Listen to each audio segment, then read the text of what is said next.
If you're solely going with an oral MK-677, you're still going to have to pin to check your blood glucose levels. Unfortunately, right? There's no way around it. You're going to have to pierce the skin in one way or another. Vigorous Steve here. So you want to run some Ibutamoren MK-677 to increase your endogenous growth hormone levels and IGF-1 levels downstream, increase your appetite by super physiological amounts to make those sweet gains during the next off-season. And you've done a whole 5 minutes of research realizing that MK-677 can cause some serious insulin resistance, the loss of insulin sensitivity, the longer you use it.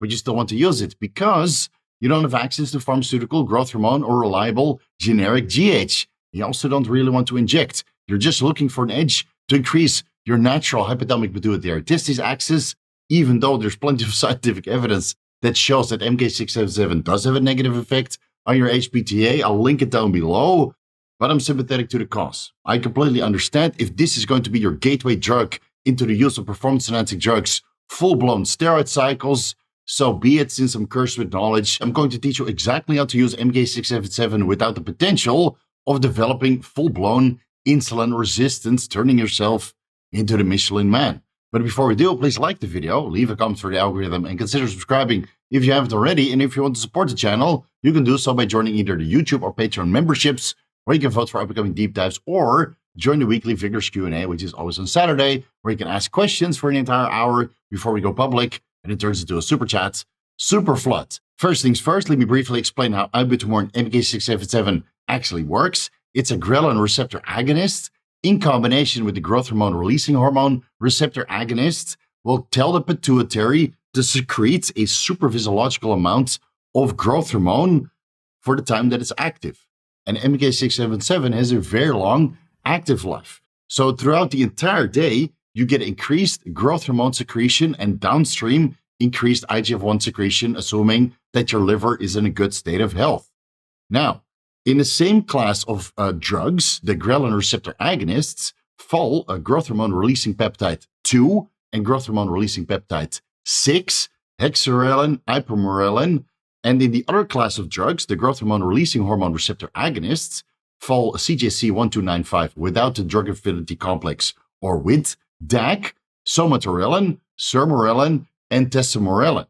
Unfortunately, all of the other ones, besides Ibutamoren, you're going to have to inject. There's no oral version of either of these GHRH or Ghrelin receptor agonists available. So again, if you don't want to inject, Ibutamoren is your sole option to increase your growth hormone levels. Somatostatin, which is released from the intestinal tract in response to eating, will blunt the growth hormone secreting effect that Ibutamoren and all of the other growth hormone secretagogues have. So this is a little bit problematic because Ghrelin is the hunger hormone and Ibutamoren makes you mad hungry. So you start to eat and now your intestinal tract will release a hormone to blunt further growth hormone secretion. Now, you can follow intermittent fasting, so you have an 8-hour feeding window, which is also good for insulin sensitivity. During the 16 hours that you're not eating, insulin sensitivity goes up. The reason why Ibutamoren MK-677 reduces insulin sensitivity, causing full-blown insulin resistance, is because growth hormone levels are chronically elevated, and growth hormone liberates free-form fatty acids from adipose tissue. Free-form fatty acids directly inhibit insulin receptor substrate 1, which otherwise responds to insulin, whether that's endogenously produced in the pancreas or administered exogenously. Insulin receptor substrate 1 instructs or translocates the glucose type 4 receptors to the cell membrane, and thus glucose and other nutrients can enter the cell, not floating around in the bloodstream, raising serum glucose concentrations to pre-diabetic levels, right? We're trying to prevent this. So long story short, you take your MK-677 before bed in a fasted state. The last meal of the day, you have low glycemic index foods like potatoes, for example, mixed with a little bit moderate fatty steak or salmon and some vegetables to lower the glycemic loads of your potatoes even further. The free-form fatty acids, which are now being liberated from this increased growth hormone level that is no longer inhibited by somatostatin, because again, you're going to bed in a fasted state. Somatostatin levels are quite low, and thus you get the highest amount of growth hormone secretion possible from this Ibutamoren dose pre-bed. growth hormone levels go up. You don't have a negative feedback on your insulin sensitivity because the glycemic load of the potatoes mixed with fatty protein sources and vegetables is keeping that sustained throughout the night. Potentially, you take something to help with fatty acid absorption, like carnitine, for example. If you don't want to inject your carnitine, you can take oral L-carnitine L-tartrate throughout the day, or at least one serving of 500 milligrams before bed, even though you need a slight insulin release for your skeletal muscle to properly absorb the L-carnitine. So why don't we save the oral L-carnitine for over the day? Let's focus a little bit on this nighttime MK-677 administration. You take it before bed, you sleep like a baby, you might be getting some wild dreams because your growth hormone levels are going to be super physiological. Towards the morning, your cortisol levels start to go up, and thus your liver starts to release some of the glycogen to raise glucose levels in the bloodstream. And now you start to lose a little bit of your insulin sensitivity because even though throughout the night your glucose levels were nice and low, glucose homeostasis was sustained, and you have a little bit of a method in place to discard the free-form fatty acids which are being liberated overnight. In the morning, you might still wake up with elevated glucose levels. It might be a temporary state because cortisol levels are going up. The liver is releasing glycogen from the liver through glycogenolysis, and thus serum glucose levels are going up in order for you to wake up. Thus, it might be beneficial to have a continuous glucose monitor, which monitors your glucose levels throughout the night. If you see that in the morning, just before waking up, your glucose levels start to go up, that's because of cortisol. You don't have to change your diet. All you need to do is some fasted cardio. And yes, your insulin sensitivity will return right away. Now, that still means that you're going to have to pin something, right? Either through daily glucose measurements upon waking or using a continuous glucose monitor.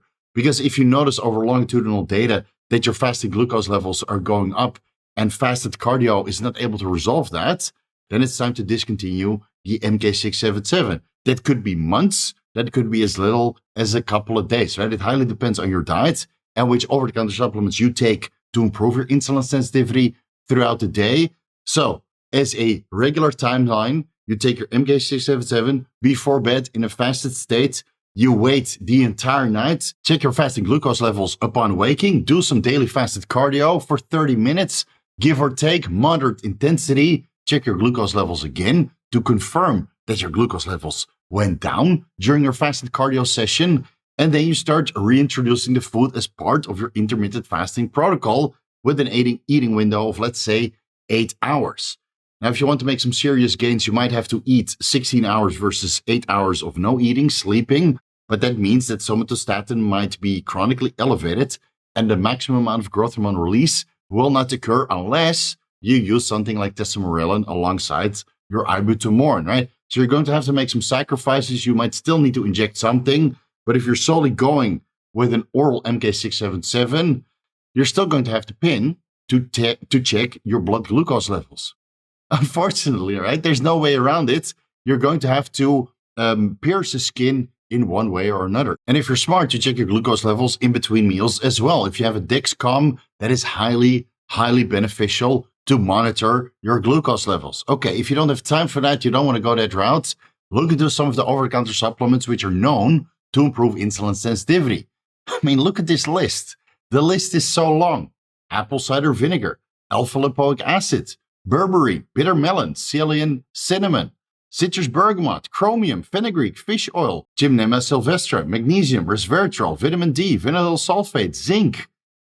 You have so much to choose from. Besides controlling your carbohydrate intake and your fat intake, boatload of over-the-counter supplements you can supplement with each meal or cheat meals or meals containing a lot of calories. Again, if you're eating for size during the off-season, each meal might contain 40-50 grams of protein, 100-125 grams of carbs, and maybe 20 to 25 grams of fat, again, depending on your goals and your overall performance enhancing drug cocktail. So if you're simply eating for size, but you're keeping your fat intake low, that might be beneficial to sustain insulin sensitivity. Again, not too low to the point you get yourself androgen deficient. You still need adequate amounts of healthy fats in your diet for normal testosterone and estrogen production. So don't bring it too low, please.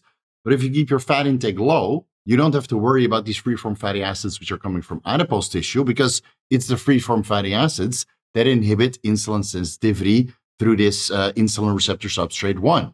Right? It doesn't matter if it's coming from foods or adipose tissue. You're simply topping off the free-form fatty acids in your bloodstream coming from adipose tissue. So if you're liberating fat from fat stores, your fat intake can come down a little bit for a continuous sustained level of insulin sensitivity. Okay, what I would recommend with each meal containing carbohydrates, which are probably going to be the majority of the meals over the day. Maybe glycemic index can be a little bit higher in the morning, and that starts to taper off during the day. So you can have some easy rice and some fruits in the morning, and then as you progress throughout the day, you switch to oatmeal or quinoa or pasta, and at the end of the day, maybe some potatoes, so you don't have this elevated somatostatin at the end of the day, blunting further growth hormone secretion from the Ibutamoren. So it's actually quite simple. With every meal, you take the following supplements. I've used these, many of my clients have used these. It works for the majority of the people to sustain their insulin sensitivity. Apple cider vinegar tablets, 500 milligram to 750 milligram, or 25 milliliters of liquid apple cider vinegar with the mother mixed in 300 milliliters of water, and you drink this with a straw so it doesn't pass your teeth and dissolve your animal. Keep in mind that apple cider vinegar is very, very, very acidic.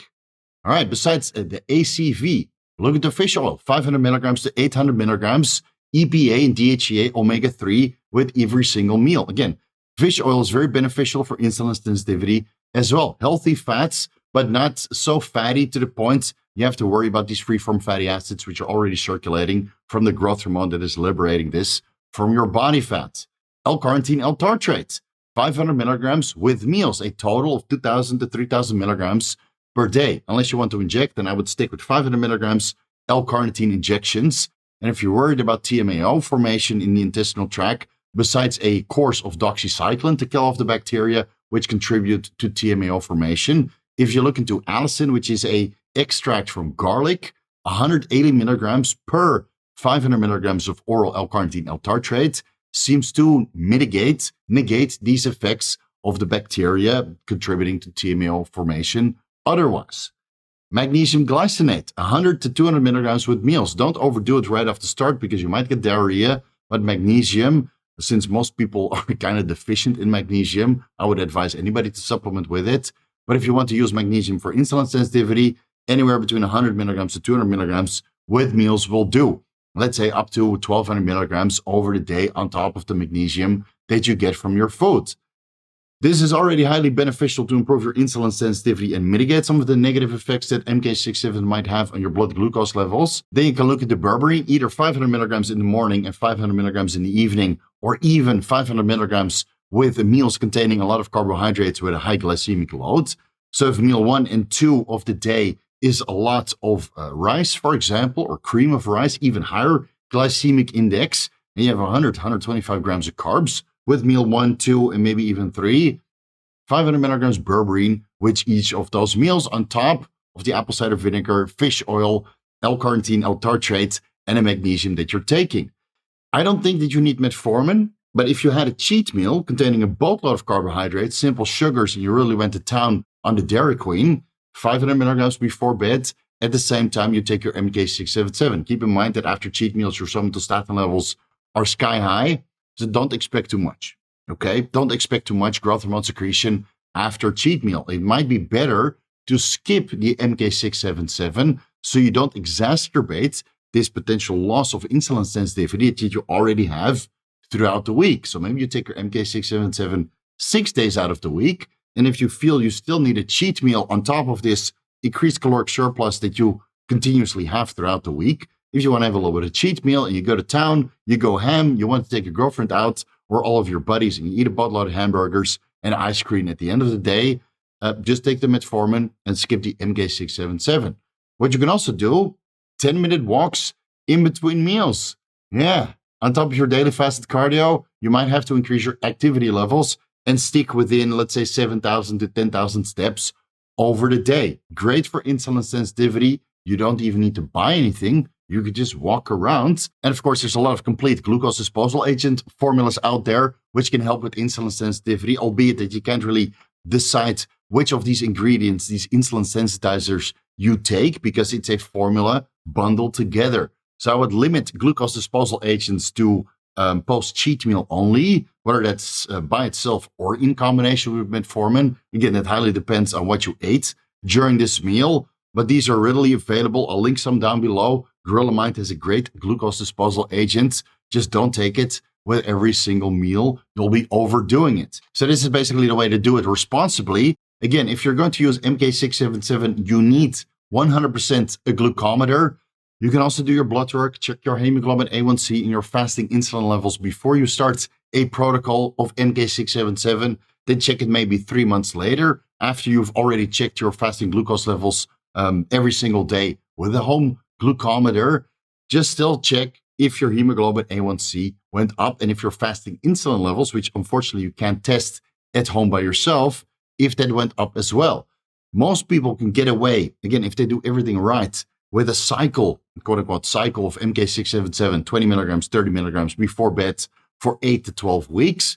But some people need to discontinue this way earlier. It highly depends on how you manage your insulin sensitivity and your overall serum glucose levels. Okay.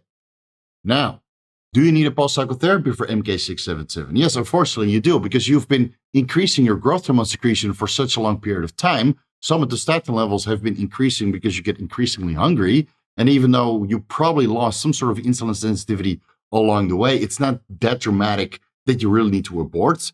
But the best way to come off MK-677 is by fasting for 5 days. This brings your somatostatin levels down to 0 because you're not eating. And thus, your natural growth hormone secretion goes up. Your ghrelin levels will obviously go up because you're so freaking hungry. And your growth hormone releasing hormone activity will go up as well, getting high amounts of growth hormone secretion and high amounts of IGF-1 levels, potentiating a decent amount of fat loss, and the reduction of intramuscular triglycerides, intramuscular glycogen stores, and glycogen stores in your liver will be wonders for your insulin sensitivity. Actually, I'm quite joking here. You don't really need to fast for 5.5 days following an MK-677 protocol. But if you want to get insulin sensitive quick, this is the way to do it. But that's a subject for a different video. And again, guys, if you follow all of the advice in this video and your blood glucose levels still end up being over 100 milligrams per deciliter for a couple days in duration, it's just time to throw in the towel. You take 1 to 2 weeks off of the MK-677 and you walk away with a good experience so you don't have these elevated glucose levels chronically, basically making yourself a type 2 diabetic. Don't be silly. It's not worth it. Okay, I'll leave it here. Thank you guys so much for watching. You can find everything that I'm associated with down below in the YouTube description section. All of my sponsors and affiliates are there. And you can find even more on my website, vigoroussteve.com. I've got a ton of free articles for your reading pleasure. Vigorous crew, you guys know what to do. A frontal blast for you guys. This is not MK-677 though. This is real growth hormone and IGF-1. So don't expect too much. Don't expect gains like that. That's years, decades on anabolic androgenic steroids as well. So you'll still make good results though on MK-677 solo, but it's entirely up to you if you end up with a moon face or a very cosmetically appealing physique, albeit that you might have to go slightly hungry while using it. Thank you guys so much for watching, and I'll see you in the next video.